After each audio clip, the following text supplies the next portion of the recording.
Okay, I think we'll get started. Good morning, everybody.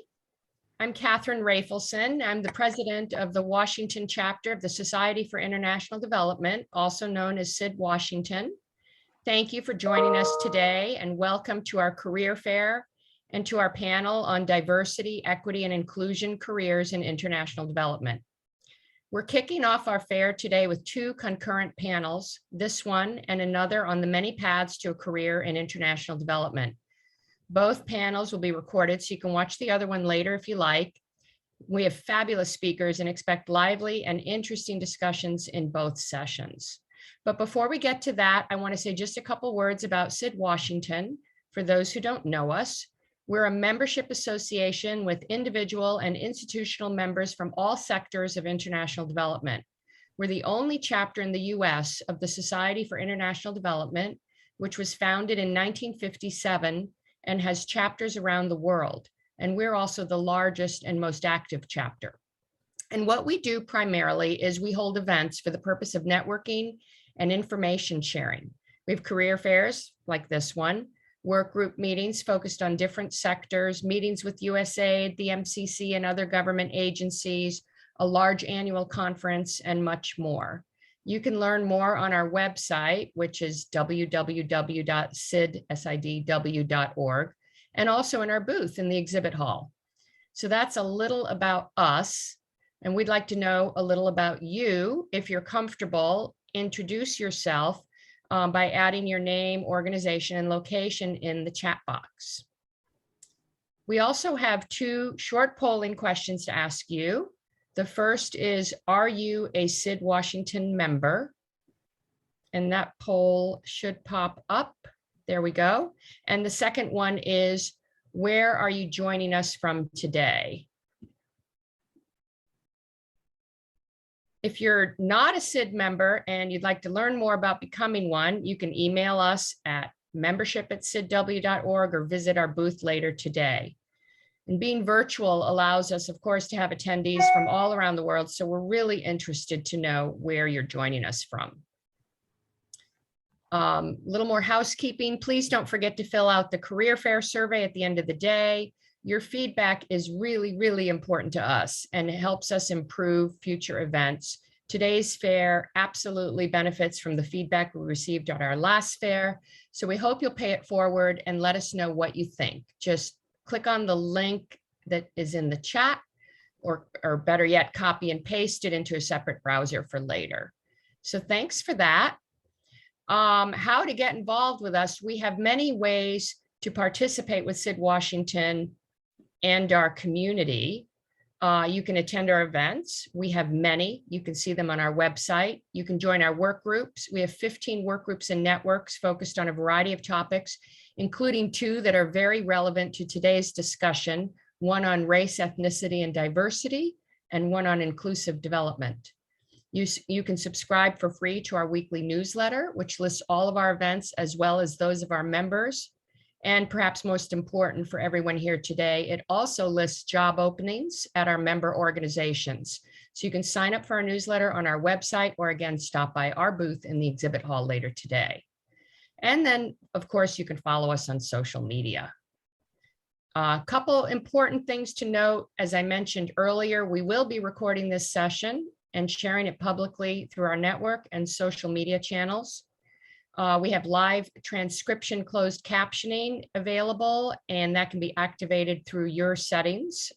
If you poke around on your Zoom screen, you'll find them. If you have a question for the speakers today, please send it via the Q&A box. That's different from the chat box. If you look down, I think it should be at the bottom of most people's screen. If you hover down near where there is chat box, you'll see Q&A. It's a different feature than what most of you may be familiar with. And we'll try to answer as many questions as we can. The nice thing about this feature is it allows you to submit your questions as an anonymous attendee if you want to remain anonymous. All right, so that's enough preamble. I know you all want to get to the panel discussion, so I would like to introduce our moderator for today's event, Bobby Jefferson. Bobby is the Vice President and Chief Technology Officer for Global Health at DAI. He also serves on the SID Washington Board of Directors, on our Executive Committee, and he's the chair of our Diversity, Equity, and Inclusion Committee. Bobby is a man of many talents and passions and a true asset to SID Washington. He has long been a leader in information and communications technology for development, and in his own words, has a relentless entrepreneurial passion for using ICT4D solutions and technology innovations to address the health needs of the poor and most vulnerable in LMIC and rural areas. In addition to SID Washington, Bobby serves as board advisor for a number of health technology startups. He also performs technology reviews of early stage companies, startup innovations, and early stage social ventures to apply digital health solutions to address key issues in international development, and has served as a competition judge, technology reviewer, and judge of early stage funding for a variety of programs and ventures. Bobby is a true delight to work with and a real change maker. Today, he is moderating our panel in his role as our Diversity, Equity, and Inclusion Committee Chair. I'm pleased to introduce Bobby Jefferson to tell you more about our topic and our speakers. Great. Thank you, Katherine, for that wonderful introduction. Again, I'm Bobby Jefferson, Chief Technology Officer and Vice President at DAI. Diversity, inclusion, equity. This is an important topic that really has come to the forefront in international development or in the developing community. You know, we've seen over the past couple of years, many organizations begin to create these profiles of Chief Diversity Officer and Chief Equity and Belonging Officer as part of their work, either in the government or as nonprofit or part of just the development community. So consequently, there's these new positions that are created within development that just didn't exist many years earlier. And so I'm pleased to have a panel of experts, of people who have been committed, who are authentic, and have spoken truth to the power about these issues way before this became a topic for international development. And that's definitely, you know, Angela, Shiro, and Felicity, and I'm going to allow them to introduce themselves. So this panel, you know, we'll talk on a topic that, you know, is important. It requires not just thoughtfulness, but being able to balance what is currently going on in the industry. And I would like the panelists to even talk a bit about how do they, you know, arrive at working in DEI within the community right now. At the moment, what does it mean to do work of diversity, equity, belonging, inclusion work within development? You know, we're hearing topics of decolonization, localization, empowerment. What's the role of DEI in that type of space? And what if you are just a volunteer within a university or within your company, you're a volunteer to the employee resource group or affinity group? Is that a pathway to a career or to being able to be involved in equity and inclusion? And who are the types of people that should be involved, that should be allies? And then lastly, is there data? Is there information and data about the types of organizations that you would want to work with or belong to? And then lastly, I'm going to ask this esteemed panel, how do candidates who are looking to find an organization, how should they raise this topic? How do they talk to recruiters or in organizations around this very important topic? So that's to just set the frame of both the conversation. You are pleased to encourage, I'm pleasing to encourage you to please put your questions, comments in the chat. We'll definitely want to get to them. We want to make sure that you have a voice in this as well, and that this is really a way to allow us to spotlight and talk about a topic that requires talking about at this time right now. So I'm going to ask our first speaker, Shiro, to again, we'll ask each speaker, Shiro, Felicity, and then Angela, to both introduce themselves and then just give, a few minutes about their background and the topic. So Shiro, I turn it over to you. Thank you so much, Bobby, and thank you to SID for this opportunity to be on this panel. Good morning, good afternoon, good evening to all of the participants. My name is Shiro Gnanaselvam. I am the CEO of a company called Social Impact. Social Impact is an international development consulting firm whose mission is to help funders and implementers improve the effectiveness of their projects and programs.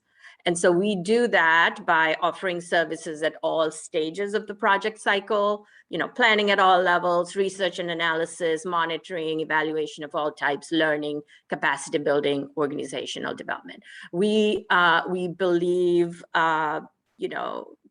strongly in the power of data and evidence to generate change. And so my sort of engagement on DEI issues, I think maybe I'll sort of focus on the last year, which I think has been very impactful for all of us. And I found myself as a female CEO of color, like in a role at a moment in time when I had an opportunity to make meaningful change. And I really kind of felt like, even as I, as a woman of color, was, going through the sort of process of, processing my own feelings around what was happening and all the sort of discussions that were taking place and so on, I was also very conscious of, this opportunity I had and this chance to really address in a meaningful, lasting, sustainable, impactful way, sort of the state of international development, not just in my own company, but also in the sector.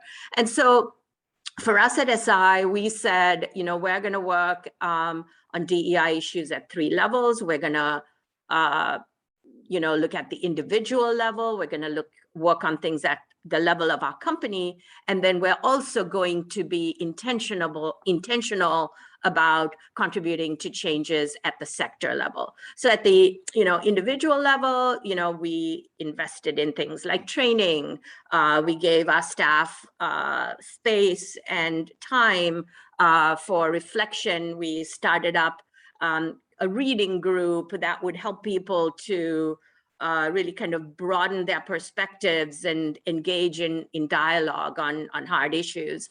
At the company level, very relevant to the topic of this session, while we didn't have the resources to hire a separate,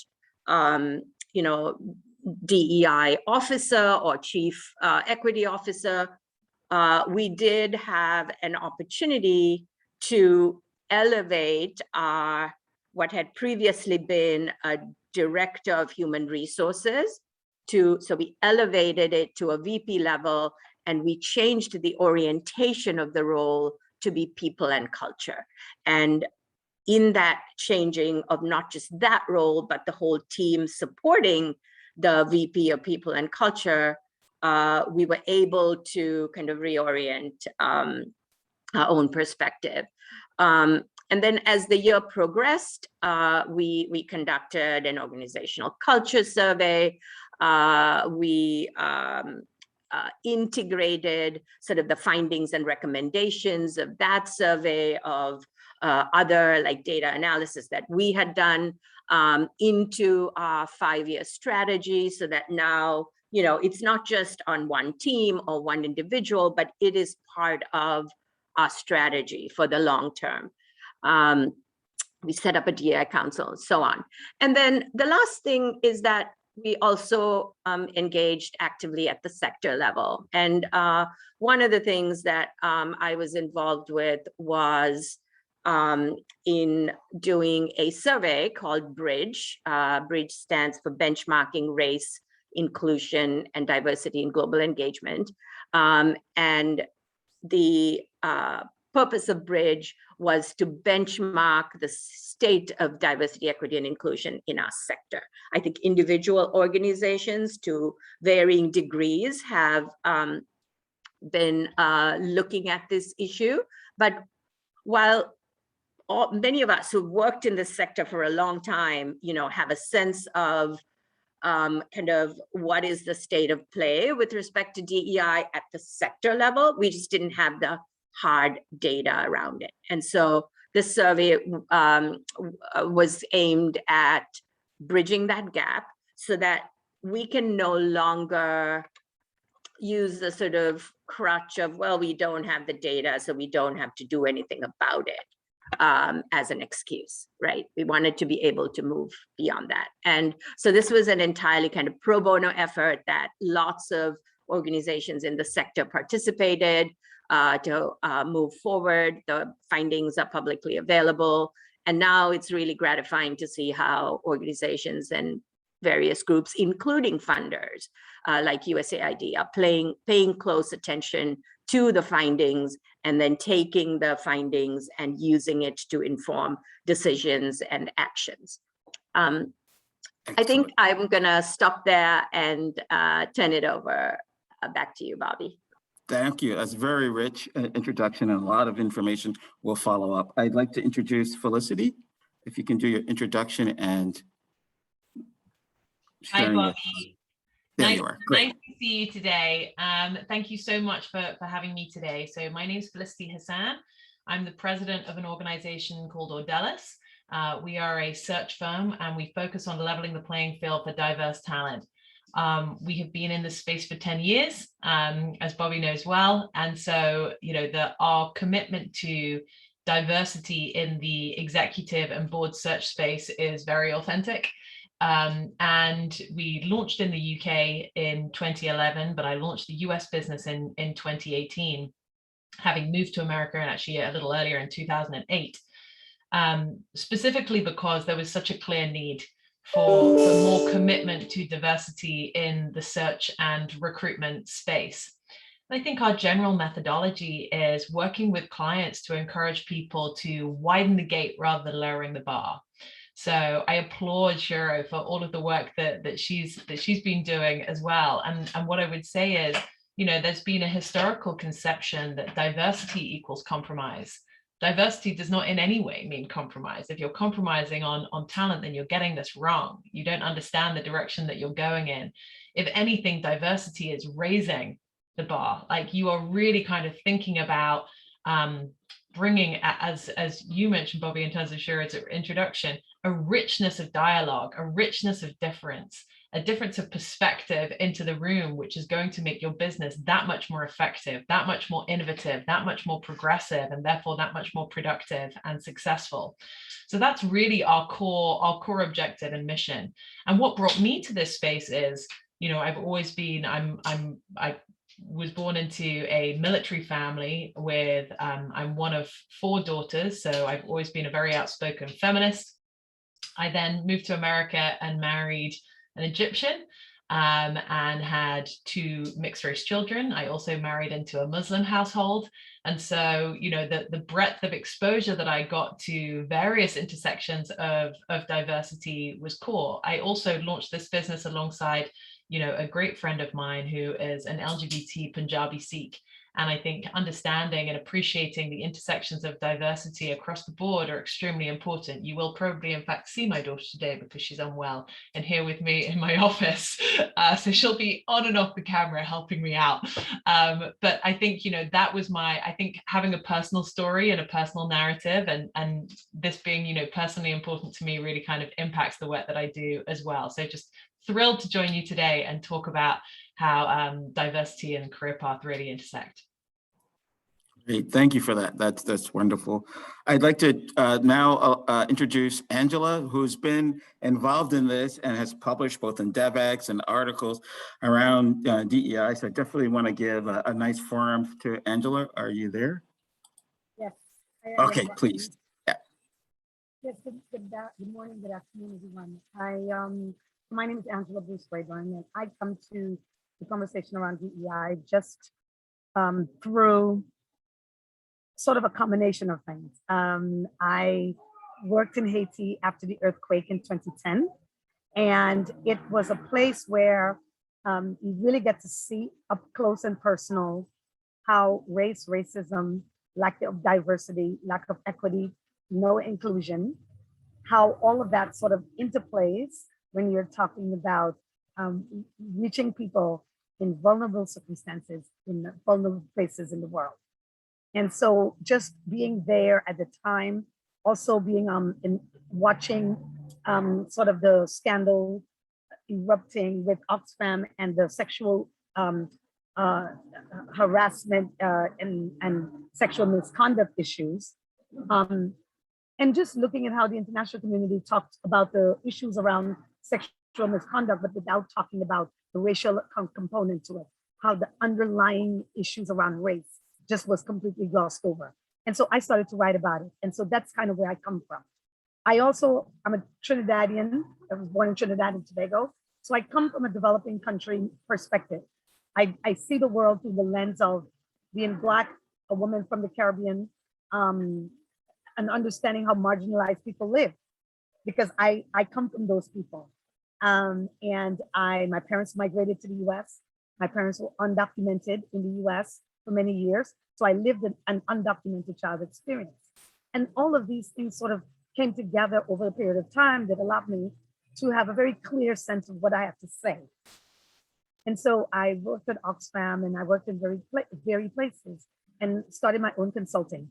And the whole purpose of my consulting is to have this conversation that we're having today, to say what needs to be said, unfiltered, unvarnished, not to make anyone feel comfortable, but to say that we have lived in the development sector over many years where rich countries, big organizations run by mostly, white people, men especially, running around the world, speaking on behalf of Black people, brown people, indigenous people, LGBTQ people, speaking on behalf of everyone without a grounding, a sense of perspective. And so I help organizations to think about what that means, what it sounds like, what it looks like, and how to improve it, and how to fix it.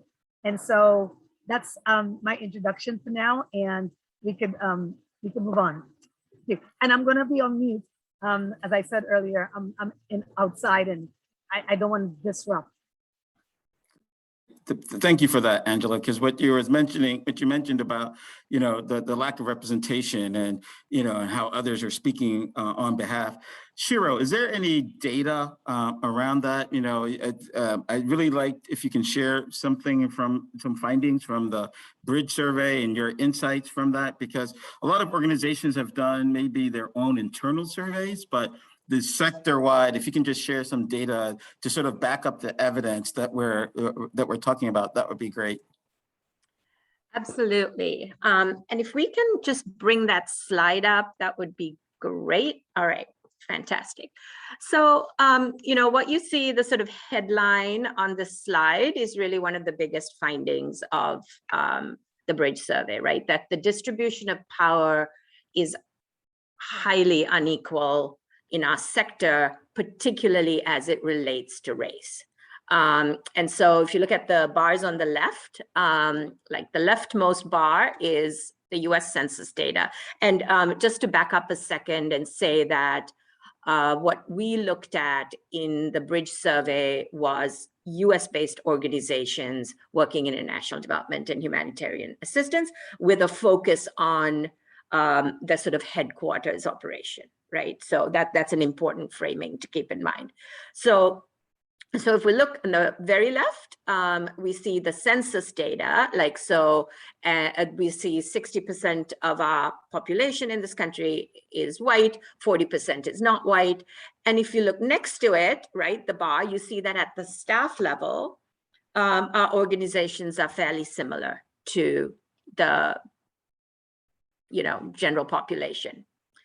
But what you see as you move to the right, that orange bar starts to shrink, right? So when you get to the boards, it's only 33%. When you get to the leadership teams, it's only 27%. And when you get to the CEO, it's only 10%, right?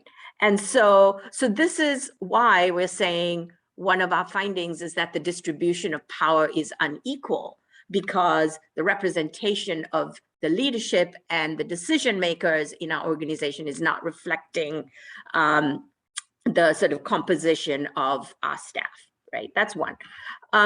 When we sort of drilled a little further on the head of organization, that was sort of like a good news, bad news story, right? The good news is that in our sector, there seems to be equal representation at the top of the organization when you look at men and women, right?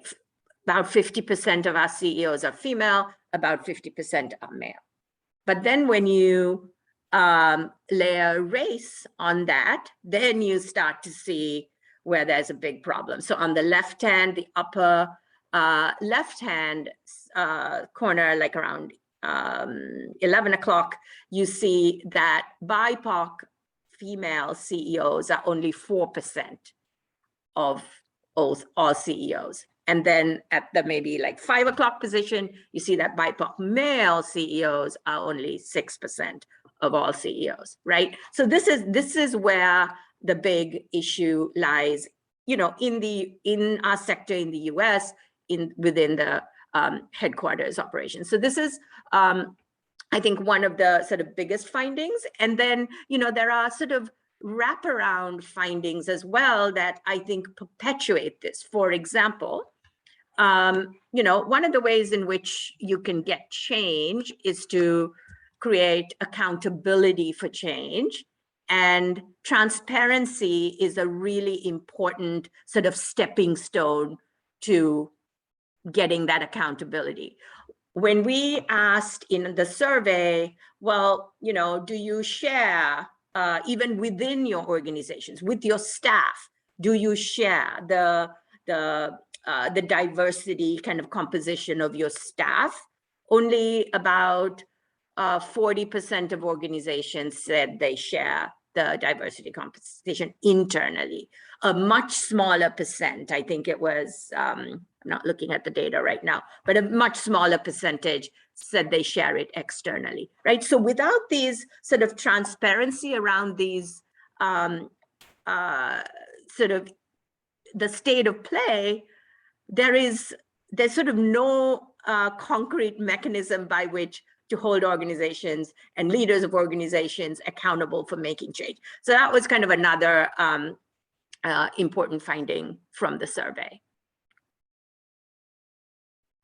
Great, thank you. That's solid data and evidence, which is important. So the question I have for Felicity is about diversity of thought, right? So is it important for, you know, organization? What are you seeing in the market? Like, so there's all this advertising going on for these positions, and, you know, and people think differently. We're not all the same. So, you know, is it important to have allies, and what is allyship?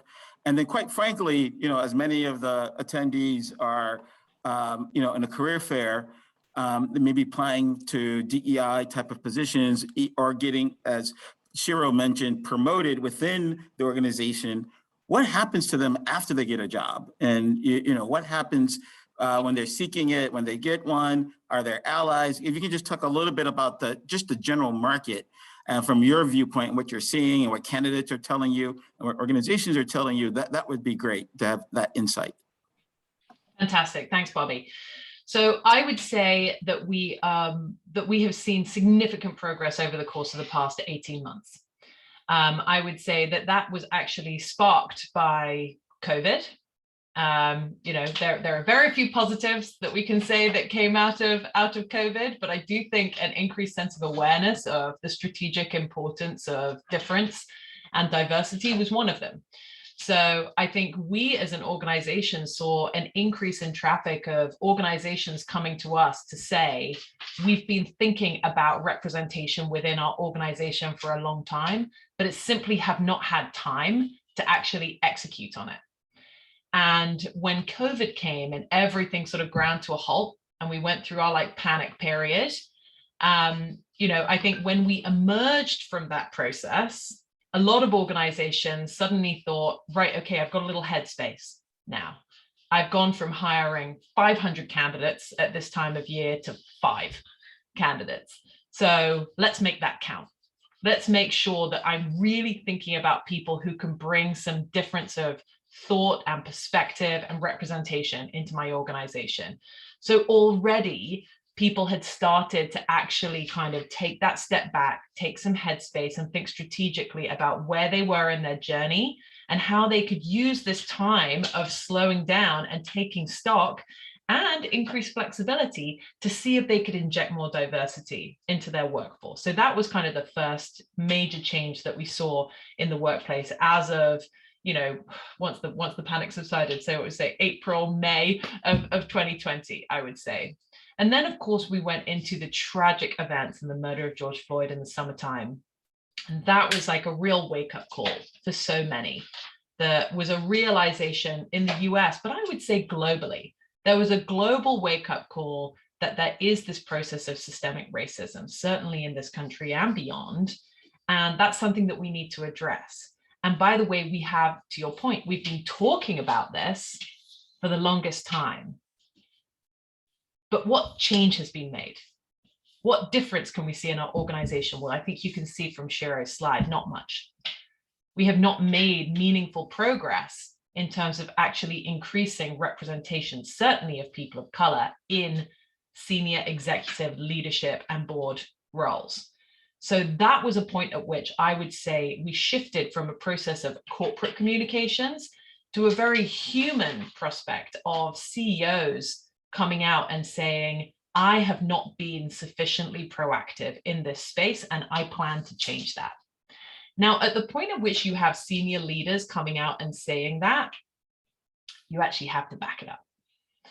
It's no longer a corporate communication. It's no longer something that comes from in a memo from the leadership team.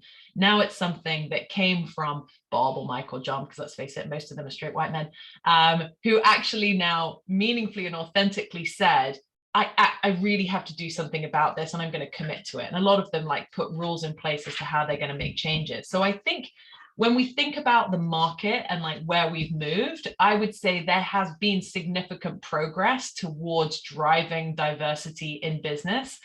And I would say, you've got to meet people on their journey. So when I think about your second point, which is about diversity of thought, this is a journey. So you need to understand, like, organizations need to come at this in terms of like, right, okay, do we have representation?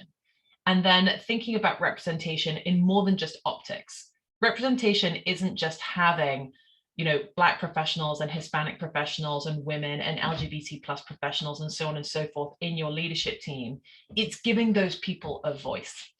It's giving those people the opportunity to actually represent their community, represent their perspective, and actually bring difference into your organization.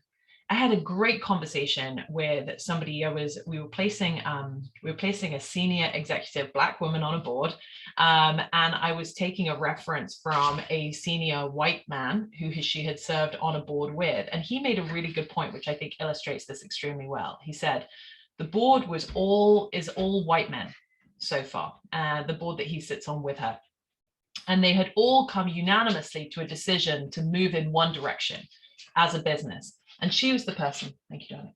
She was the person who sat there in the room and said, I'm so pleased that we've done this analysis on this decision and this direction that we want to go in. But I want us to just think about a couple of other angles that we should probably take into account and some due diligence we should do in our thinking about whether or not this is the right strategic direction for us in the medium to long term.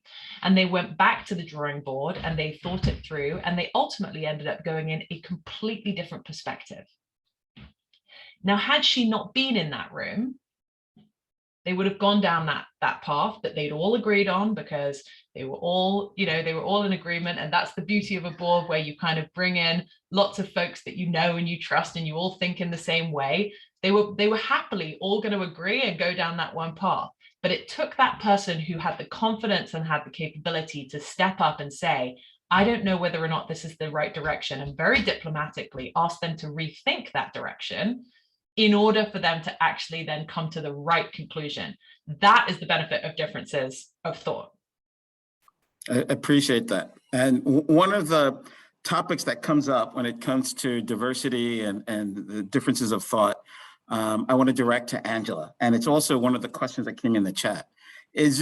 Are organizations doing this as a performative dance, right? Are they being able to say, okay, we're going to introduce a person onto the board. We're going to have this DEI or the belonging person, and they report to the CEO. Is the development sector, in your opinion, really serious about this? Or is this just the next crisis and issue that, from climate to others that, the sector is dealing with, and we'll move on to something else, 5 years from now, will we have these competencies and folks engaged? So just like to get your perspective, Angela, as well, because I know you've written extensively about this. So I just wanted to. Thank you, Bobby. I think the reality is that, yes, some of it is quite performative. I mean, the idea that all of a sudden we're talking about this as though it's new. Black people, brown people have been having this conversation forever. So we already know, and we've already been working in an environment where it's as though there's this binary choice, right? When it comes to Black, brown, and indigenous talent, right? It's like if, we've operated for so long in this environment where if you say the word diversity, it's the automatic assumption that what you really mean is not as qualified. And that there's been this binary choice, this sort of, if the candidate is a white male, he's automatically given the deference of being super qualified. And everybody else next to him or has to prove their qualifications. So yes, organizations are doing this thing today, which in some cases is performative. There are cases where organizations understand that, as what Felicity just talked about, where representation is more than just the diversity in terms of race or gender or LGBTQIA people. It's more than that. It's also bringing this perspective. So there are organizations who want that, but let's not kid ourselves. International development has been a self-congratulatory sector for years. We are the sector that are the do-gooders, and everyone loves us, right? And so we operate under the legitimacy of the UN and all these very humanitarian constructs. But I want to challenge that and say, yeah, but the sector is super exclusive, racist, and Black and brown people's voices have been muted. So when organizations say, yes, we're interested in diversity, I want to get behind the curtain. And I want to not only talk to your CEO and to your board, but to know, where will you stop? What is your line of, we can't do that? Where's that line? Because you will find organizations where there's a lot of questions around, we're such a bureaucracy, we can't do this, we can't do that. And so I think understanding what organizations will do, what organizations can do, and what organizations won't do. Because we have to have that conversation when we're talking about diversity and equity and inclusion, because you will come up against sort of the entrenched interests in organizations that prevent all these conversations around DEI from really going from words to action. And I think as a sector, we have to also acknowledge that. So I'm not a cynic, right? I'm not someone who says, oh, we can't change. I'm just saying that transformation requires more than just us talking, more than just us, having these feel-good moments, right? It requires real work. And I don't know that the sector is there yet. That's just one woman's opinion. No, thank you for that. I appreciate the opinion, because especially that you've been, talking and speaking and writing about this for a while. And then, Shiro, the question I'd like to then leverage to you is, when there are opportunities, when there's a CEO spot or a board spot, how do we ensure or have these ability for, boards and HR? We often hear that, a lot of the issues around HR How do we help candidates and others talk to organizations that may not look like them at the top, but they may be working on a work in progress? So, you know, do they have to publish things publicly? Should they, what are some of the things that organizations should be doing if you're a candidate and you're trying to get a job and, you know, you don't want to say the wrong things, but you want to be part of an organization that's reflective of your values? And, you know, what are, just in your opinion, some things that, you know, candidates and others, or, you know, if you're looking for a senior a board slot or a CEO slot, you know, because again, CEOs get appointed oftentimes. But a lot of the folks that we have attending are people who are looking to get into the field. What are the types of questions they should be asking, and what are the things they should look for in organizations as well? Because again, you're at the top, you're successful, you're there. So I'm saying between you and Felicity. So I'm, you know, using your experience, if I may. Yeah, that's a great question. And I think, you know, first of all, I think sort of how do you look under the hood of the organization, if you will, right, is what you're asking. And I think, you know, candidates, first of all, I think organizations, you know, I made that point about the transparency. And I think kind of transparency and honesty on the part of organizations to say, hey, you know, this is where we want to go. And we realize that we're not anywhere near there, but we're working on it, right? And just being sort of upfront and candid and, you know, making that public, I think is important for organizations. I think that, you know, candidates should really be sort of open to asking organizations hard questions. And organizations need to be ready to answer them, right? What we have found in our own organization is like a few different things. One is increasing the transparency with our own staff has made us better as an organization. Like our staff have, so like it has accelerated our journey, right? Not to say that we're trying to do this, you know, in a hot minute, because you can't. It is kind of, you have to play the long game. But even, you know, in the last year, what, you know, ideas and recommendations that have come up from our staff because we have been transparent and said, hey, this is the good, bad, and the ugly, right? We're sharing it with you. We have become better. So I think that level of transparency allows you to actually present better to your candidates that you're trying to recruit. But you also have to be ready. I mean, I think that another part of it is that, you know, organizations, this involves a lot of sort of uncomfortable conversations. And like all of us have to get used to, get comfortable with the idea of being uncomfortable.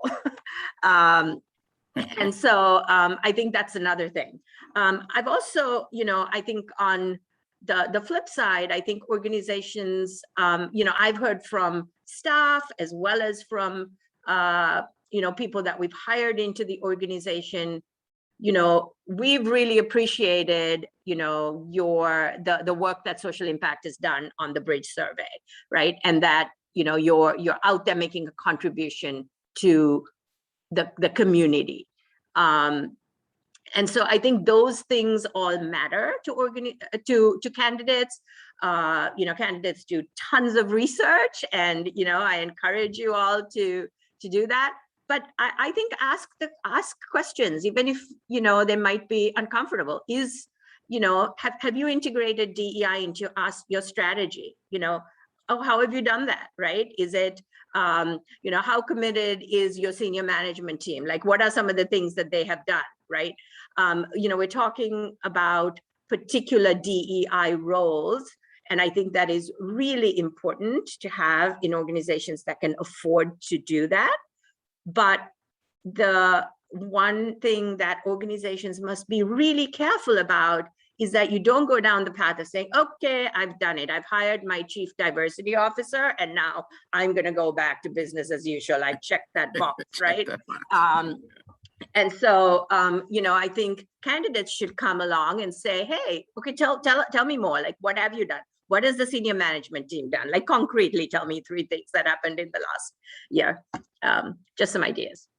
Great. So I'm going to leverage a lot of that to ask Felicity, after, candidates successfully, with the executive search firm, get a job, and they're there and they're in the position, and it's a DEI type of job. What do they feel like, and what do they need to do in order to help change an organization? Because they're given these monumental tasks, right? And they don't want to be the checkbox within the organization, so that the organization can always point to them or send them out always in a recruitment and that, but to make real effective change within the organization, and to increase the representation, especially if they're not in HR, but they want to help along the main, business areas. But, they may or may not be in the position of power themselves as the, lead or head of diversity, equity, and DEI. So just any of your insights and feedback from people who already been placed, they're in their jobs, they're working away, what's been that impact? What's been their, if you can provide some of that, that would be great. That's a great point. So I think that Shiro makes some great points about, what you want to ask coming in. You want to understand, like, what's the diversity of the leadership team. If the leadership team is not diverse, you can't artificially make it diverse overnight, right? You need to come at this from an authentic perspective, identifying where you are in your journey, but also, as Shiro says, what actions are you taking in order to kind of drive diversity? So now I have an understanding, I've asked you about the commitment of your leadership team. I've asked you maybe if you have like a DEI strategy, if you have communities that I can work with, if your benefit structure embraces diversity, if it's progressive and thoughtful. How are you engaging your allies? This is a really, really important point, which we touched on earlier, but didn't expand. I cannot stress enough when we look at that slide that Shiro very helpfully brought up. If you look at the volume of men in this space, the volume of white men in this space, and arguably the volume of white men on this call, like, this is not a conversation about alienating anyone from this area of business. It's about trying to make sure that the industry is representative of the communities that we live in and that we work with, right? So I think now, coming to your point about like, okay, now I'm in the job, how do I then optimize that? How do I kind of establish a DEI program? And you made a point, when introducing this, which is, I don't necessarily want to be the person who's always kind of like being rolled out for speaking engagements, always kind of waving the flag of representation for every single thing. You may not want to be that. Like, that's something which I would say identify ahead of time, because you may also want to be that. And I would say that there's a fantastic executive, Carla Harris, over at Morgan Stanley, who talks about how I don't always want to be the Black woman executive at the table. Sometimes I just want to be the executive at the table, but I am a Black woman. And therefore, if that is the position, if I have that power and I have that position, then I will use it. And I will make sure that I'm advocating and sponsoring other individuals within my community to advance, so I am not the only Black woman at the table till the end of time. So I think, identify what role you want to play and be authentic in that, because you might be very happy being the person to kind of come out and speak and be very outspoken about what you want. So I would say, if you're in a DEI role and you have the ability to actually kind of influence programming, I would say you want to understand like that this role is an influencer role. You and your team will not be able to affect change in a silo. You will not be able to do this as just in your HR capacity or in your capacity as a DEI leader. You need to make sure that you have created relationships and allies.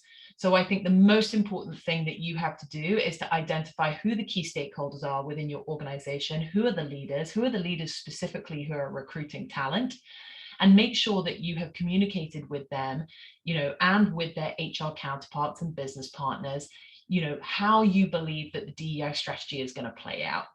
And then set in place processes to ensure that as your organization continues to grow and attract and retain and develop talent, that you have a group of allies within the organization, be they Black or white or male or female or any other intersection of diversity, who are all going to advance your cause.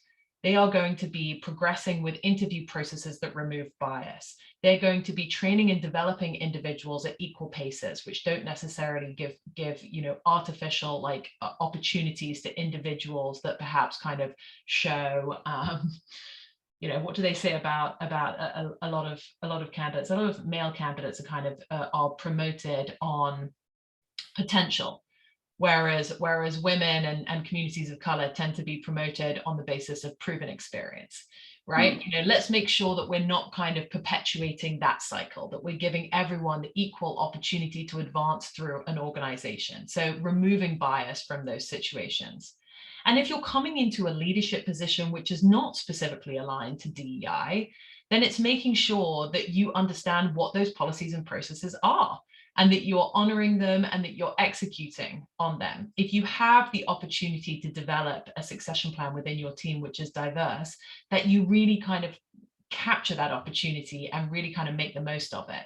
That if you have the opportunity to hire new talent into your team, that you're doing so within a way which really optimizes for difference. And that you're really kind of being thoughtful about all new opportunities and all new headcount to ensure that you're not squandering that by bringing in more of the same. And I think, this is a point that Angela made earlier. It's very easy in an environment where we feel like we're all kind of doing good and maybe we've asked the right questions. It's easy for us to kind of take a step back and think about well, this is always what's worked for us in the past, and to use that as a justification for kind of doing more of the same. Let's not do that. Let's not do more of the same. Let's constantly be thinking and innovating and thinking about how we can be progressive and different in our organization. So I think in a DEI role, it's making sure that you understand where the organization is. It's building a good network and relationships that you can really kind of be able to influence on a broader scale. And if you're coming into a non-DEI role, it's making sure that you understand what that strategy is so that you can effectively execute against it. Excellent, thank you. So I have two quick questions. I'm going to ask the first for Angela, and then I'll follow up with you, Felicity. So Angela, you mentioned about Haiti, and so has COVID and the pandemic, where we are now in a virtual environment, given opportunities for those who are in the field and who are true leaders to be identified, and B, now that because we're just virtual, that they can be part of the leadership team if such an organization, is really committed to diversity, equity, inclusion. So, and if there's any experience you have about that, that would be great. And the second question to Felicity, if you've got a background in gender and religious studies and technology or just other things, how can candidates translate the work that they've done in one field in order to make them well prepared to be involved in this field? So those are the two questions. Angela?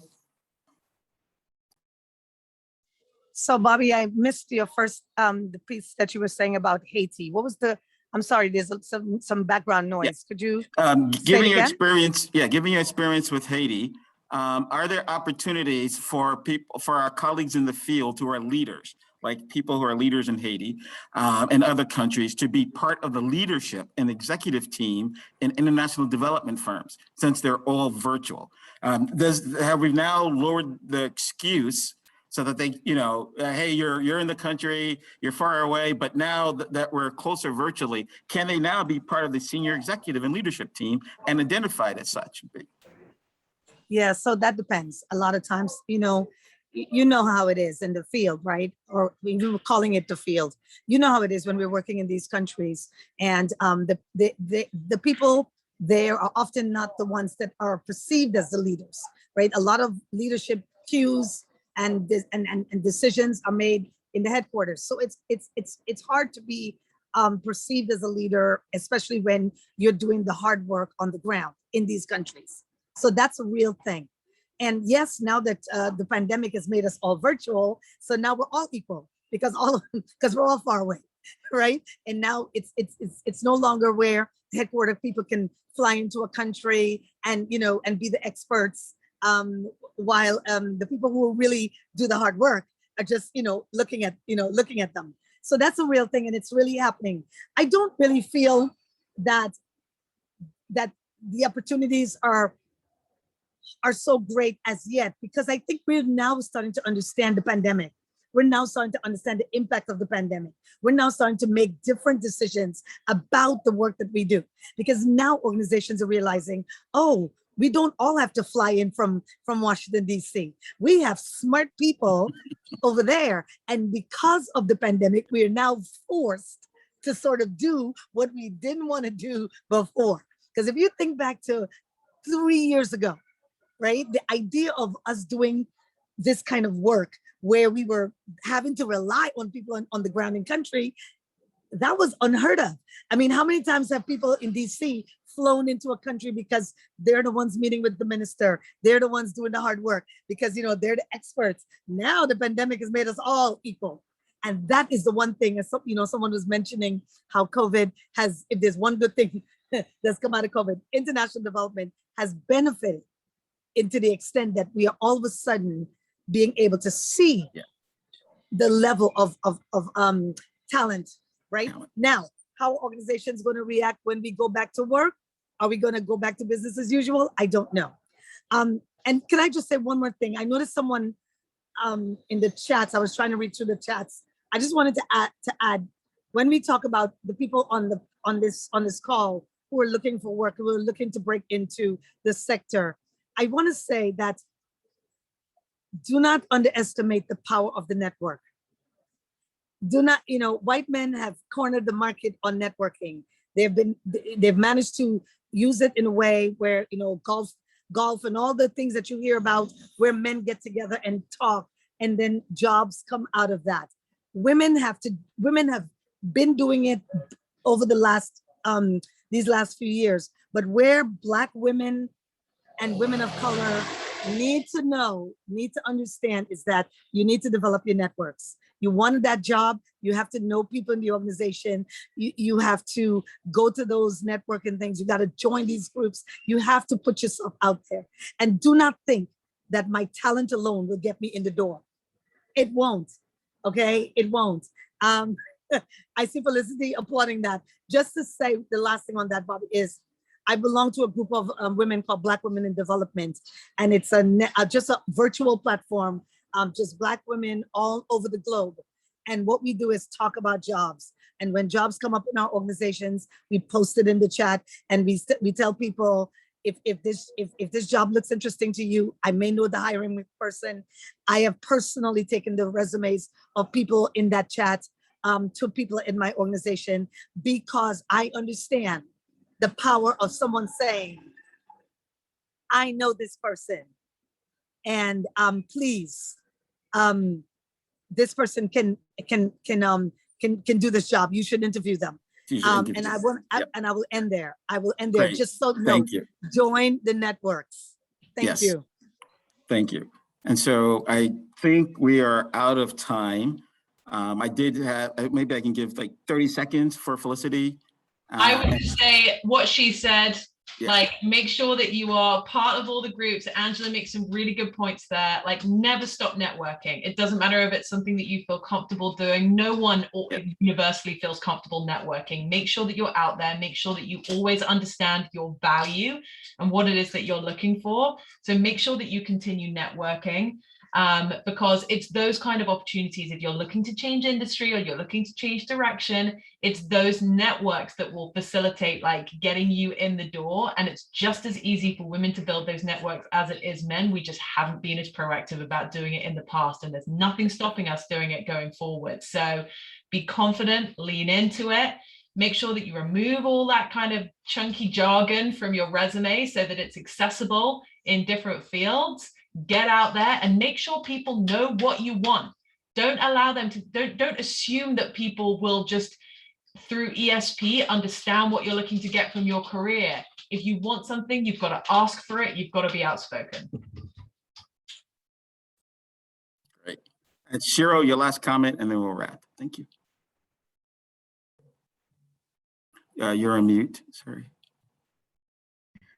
Sorry, I think there was some questions related to power and how do you, the change that we want in our organizations requires people who currently have the power, giving up that power. How do you make that happen, right? And this is something that we grappled with a lot. I think the funder community has extraordinary ability to influence that, right? I mean, heads of organizations are not going to say, I'm going to put in a CEO succession plan and I will end my term in 5 years, right? Someone has to ask them to do that. And so that's where I think funders have enormous power, as do employees. And that's why we've been pushing, sort of C-suite and boards and so on to just move in the direction of transparency so that they can give their staff voice. Great, thank you for that. That was all three powerful comments. I thank you for sharing your wisdom, your knowledge as well. And I now turn it over back to the SID to Katherine. Great, thank you, everybody. Okay. Thank you, Bobby, Shiro, Angela, and Felicity so much. And I would just like to echo what you all have been saying about networking. It really is key. And networking is what SID Washington is all about. So come to our many, many events and practice your networking and engage with us. And I also want to say that I'm super delighted to see the future behind Felicity. And I hope that she's getting the message early, network, network, network, and go for the gold.